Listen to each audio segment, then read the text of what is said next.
სატრანსპორტო საერთაშორისო დერეფნის სტატუსის მქონე ქვეყანაში ყველა სტრატეგიული ხიდი თანამედროვე მოთხოვნებს უნდა პასუხობდეს. სწორედ ეს არის მცხეთაში მიმდინარე სამუშაოების ერთ-ერთი მთავარი ამოსავალი. მცხეთათიანეთში ერთდროულად ორი ხიდი შენდება, ორივეს დასრულებას სატრანსპორტო მობილობისთვის განსაკუთრებული მნიშვნელობა აქვს. კიდევ რა მიმდინარე პროექტები აქვს ინფრასტრუქტურის სამინისტროს, ნინი მაისურაძე გვიაბობს. ერთ-ერთ ყველაზე დაატვირთულ საერთაშორისო მნიშვნელობის ავტომაგისტრალზე თბილისის სენაკი-ლესელიძის მონაკვეთზე ახალი ხიდის მშენებლობა აქტიურად მიმდინარეობს. 70-იან წლებში აშენებული ძველი არაგვის ხიდის მდგომარეობა გზის სტრატეგიულ დატვირთვას ვეღარ პასუხობს. იმისთვის, რომ სატრანსპორტო დერეფნის ფუნქციონირება შეუფერხებლად გაგრძელდეს, მიმდებარე ტერიტორიაზე ახალი ხიდი 2026 წელს გაიხსნება. ეს არის საერთაშორისო მნიშვნელობის მაგისტრალი, შესაბამისად აქ შეუფერხებელი მოძრაობა არის ძალიან მნიშვნელოვანი.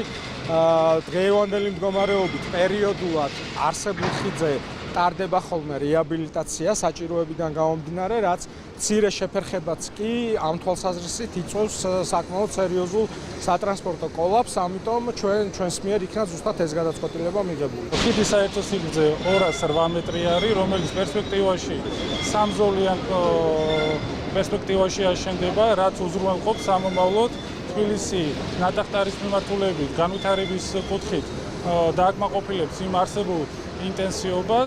უკვე დასასრულს უახლოვდება ახალი ხიდის მშენებლობა ქალაქ მცხეთაში. 1926 წელს აშენებული ძველი ხიდი ქალაქის სატრანსპორტო მოთხოვნებს ვეღარ უზრუნველყოფდა. ახალი ხიდი მცხეთის როგორც ისტორიული ქალაქის არქიტექტურასთან სრულ თანხვედრაშია.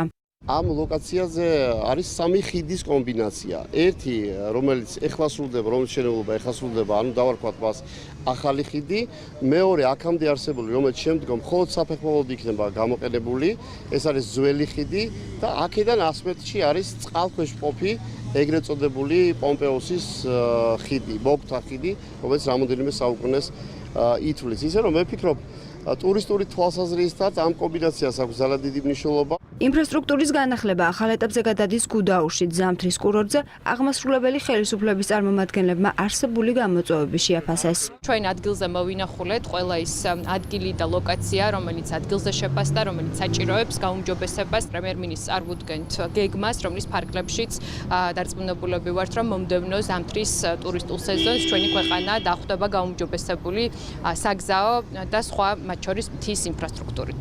მნიშვნელოვანი პროექტების განხორციელება აქტიურად მიმდინარეობს. მიზანი სტრატეგიულ მიმართულებებზე თანამედროვე უსაფრთხო და გამართული ინფრასტრუქტურის შექმნაა.